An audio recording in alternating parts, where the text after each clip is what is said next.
In front of every twitching net curtain there is a window, and behind every window a smartphone. In an invasion in which little escapes the invaded. This was a housing estate in the southeast of Kyiv, and the firefighters are battling the aftermath of a Russian cruise missile. No one really knows why the Russians targeted Tower Block 7 on Pashti Street. It may have been a stray, and miraculously no one was killed. But this morning the survivors were less interested in the how and more in the why us. Что они створили, что они сделали с нашим домом? No one had the answer. Not the old lady on the 4th floor, oblivious to the fact that her balcony was on the verge of collapse. Not the woman next door on the 7th floor, busy shoveling glass out of her living room. All of them wondering what the point of the clear-up is when this is just day 2 of an invasion that could last weeks, while holding their capital city and their president to political ransom. Are you scared? Yeah. You're going to stay here or leave? Yeah. You're going to stay here? I live here, but I can't stay here now. Right. Where will you go? I don't know. Ми живі, більше нам нічого не треба. І щоб нас більше не стріляли. Дякую.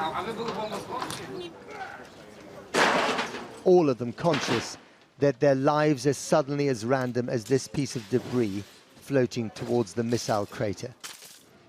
Thanks to a man who's accused Ukraine of being a nation of neo-Nazis and is waging war to make the point of a lie.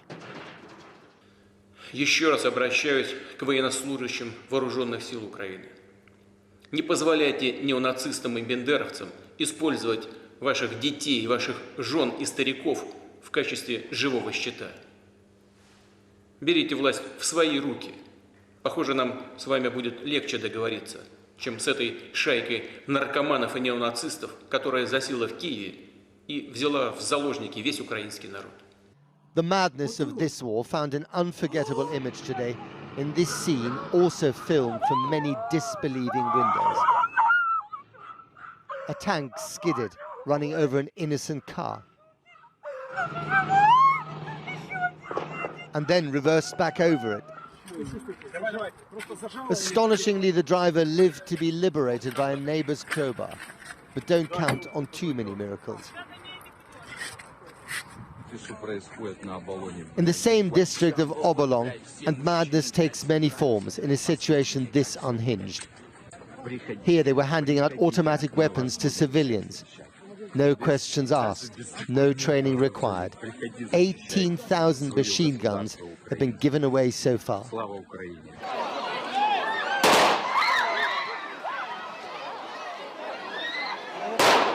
Perhaps the giveaway guns explain the chaos at the central train station. But notice how no one is running away. The need to keep their place on the platform trumps the fear of getting shot. The throng is only heading in one direction, west, away from Russia towards Poland. One Ukrainian who is staying put is President Zelenskiy and his band of government brothers. He lists them one by one in his favorite selfie format before the obligatory battle cry, "Glory to Ukraine." Slava Ukraine. They're also staying put in their new home, the metro station under the railway terminal. The citizens of Kyiv have traded the lockdowns of COVID for the subterranean lockdowns of war. Life in the bunker in 2022, as they wish the new commuters to the front line a good day at the office. Now, this is being called the biggest ground war in Europe since the Second World War. Men of fighting age are now forbidden to leave under Ukraine's mobilization order, while queues of people have formed outside recruitment offices, obeying the call to come to the country's defense. Our international editor, Lindsay Hilsum, joins me now from Dnipro in the east of the country. Lindsay. Matt, Matt, it's a cold, misty night here in Dnipro. I don't know what this poor visibility is likely to do for Russian operations tonight. What I do know is that Kharkiv, which is north of where I am, is under heavy bombardment at the moment. That is the second city. Now, Ukrainian forces are doing what they can. They are lined up. They are trying to push back the Russian advance, and they have had some successes. They have managed to destroy some vehicles. I have certainly seen evidence that they have managed to kill a few soldiers here and there. We understand that they are also blowing up bridges, blowing up the infrastructure of their own country, in the hope, at least if they can't stop this advance, at least in slowing it down. The kind of mood we have seen today is, yes, defiance, but also edged with fear, because people know that this army is massive. And yes, they are handing out weapons. And yes, they do want to fight on the streets. But what can you do against missiles? At the same time as what's happening in Kharkiv, also around the Black Sea and the Sea of Azov, we're hearing reports of an amphibious landing in Mariupol. That is not confirmed yet. But what we do know is that the Russians are advancing there, and that is several hours' drive south of where I am.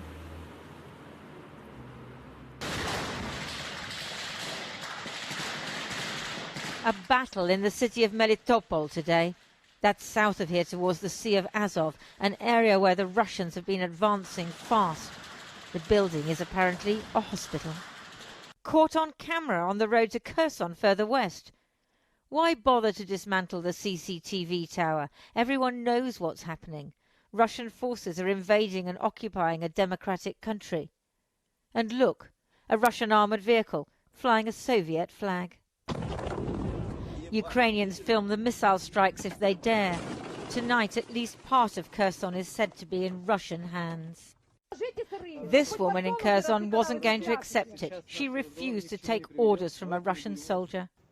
Якого х**а тут робите? Ну, сейчас наш с вами разговор ни к чему не приведет. Вы оккупанты, вы фашисты, вы пришли на нашу землю. Какого х**а вы пришли с оружием к нам?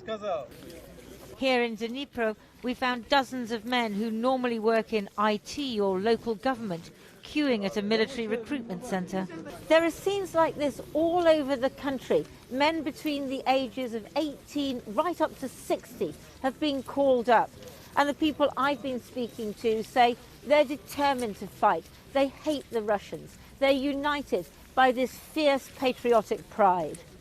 They can't stop Russian tanks or missiles, but they say they can make a Russian occupation impossible. I joined the force of Ukraine in this city to beat the Russian aggression. Can you really beat Russia, this huge army? They can't handle. I will shoot them. You'll shoot them? Yes, I will kill them in our streets. Today, the shelling in and around Kharkiv, Ukraine's second city, intensified.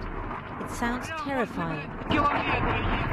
But maybe someone needed to tell this Kharkiv couple that it's not the brightest idea to stand near an unexploded rocket. On guard as the shelling gets closer. The wreckage of Russian vehicles on the outskirts of Kharkiv, evidence that Ukrainian forces are fighting back. Tonight, a fireball caused by a missile exploding in an industrial area northeast of Kharkiv, glowing in the dark like a beacon of fury and despair. Now, the other important area is in the far east on the border with Russia. I'm talking about the so-called separatist areas, which President Putin recognized as individual states the other week in his attempt to justify what he's doing at the moment. Now, the Ukrainian forces have been firing into that area, a place called Horlivka, which is on the Russian separatist side. They did apparently hit a school today. There's no evidence that anybody was killed in that. But what that shows is that there is fighting on that side as well. And we understand that someone in the Ukrainian forces, and it's not clear who, and it's not clear whether this was an official act, actually fired and hit an airbase in Rostov on the Russian side. That wasn't officially announced, but it seems to be common knowledge on all those WhatsApp groups amongst different Ukrainian soldiers. So what you sense here is not exactly anarchy, but there are different units doing different things at different times, and it's not clear how much of total control the Ukrainian military are able to have, because they are facing one of the most powerful enemies in the world. And more than that, they know that as the Russians advance, it will become ever more difficult for them to maintain this kind of level of resistance. And that's when it will be down to these men in the streets who think they're going to fight the Russians. It's hard to see how that will really work. And it's also hard to see what tomorrow is going to bring for the people of Ukraine. You can say that again, Lindsay. Thank you very much indeed. Well, let's speak to Kira Rudik, a Ukrainian MP who says that she is armed with a Kalashnikov rifle and will fight herself against the Russian army if she has to. Kira, thank you very much for coming on the program. When did you buy your gun? Do you know how to use it? And do you think you'll actually have to use it? Hello. So I did not buy it. I was given it by our authorities, first as an MP and second as a member of the resistance force. I have never used a gun in my life. And even 2 days ago, before it all started, if you ask me, I would call you crazy if you would imply that I could ever use. But after you spend some time at a bomb shelter, after for 8 times during the last 2 days, we have heard sirens about the Air Force attacks. After seeing your family hiding under the stairs, you just have to do something. And so yesterday we were given the guns, and it's about 20,000 guns right now distributed between the members of the resistance in Kyiv. And yesterday and today I spent my time with the team where I'm learning how to shoot. I don't want to evacuate. I don't plan to flee, because I think right now we should all do what we have to do, is fight Russian soldiers on our soil, fight people who came from nowhere, well, we know from where, and want to take what is ours, want to take our land, want to instill some Russian pride here. And with just because they don't allow us the right to exist. Putin said he doesn't allow our country to exist. I don't doubt your determination and your resolve, but you and the rest of the citizens' army will not be a match for the Russian army, will you? I mean, this could really end very badly for you. So I will tell you the story that happened today, when a group of 5 Russian soldiers tried to get into Kyiv dressed as Ukrainian army. They were disarmed not by our regular forces, and they were killed not by our regular forces, but by the people like me, by the resistance, because we were able to move quickly, and our troops were able to find and disarm the intruders. So I really pray to God that I wouldn't ever have to use and fire the gun. However, I know that I will do if I have to. And right now I know technically how to do it and get, as my fellow friends say, get less bruises. Does your family understand why you're doing this, your children? Yeah, my family does understand this, and everybody here in Kyiv who stayed, who didn't flee, they know that we will have to protect ourselves. People are preparing molotov cocktails. People are preparing to what's coming. You know, we have been in war with Russia for 8 years, so we know very well what kind of force is coming in. And we know very well that we will have to do what's right now, and we will do it. I don't know if you heard the crumps of artillery or shelling that I heard just a few minutes ago, not far from here, I think, did. by the river, which is a couple of miles. Windows are trembling. And what's going on in that particular bit of shelling? What are they trying to do, do you think? I think they are trying to get to the train station and the airport, which is nearby. However, our military are actually pretty good in disarming all the rockets that are coming in. That's why I actually was very glad to hear that Jens Stoltenberg said that they are giving us more help and support on the Air Force, so that we'll be able to if we cannot get the no-fly zone from NATO forces, we can get it ourselves with the ammunition that they are providing us. But they are destroying your Air Force, aren't they? They've destroyed quite a few airfields. Your air power is very weak anyway. Unless NATO really steps in here and enforces a no-fly zone, which would probably mean a war with Russia, you're not going to get very far. So my party and I, for 3 months, were asking, demanding, talking to the NATO reps and all the members about providing Ukraine with no-fly zone. And unfortunately, it went from no way to okay, maybe.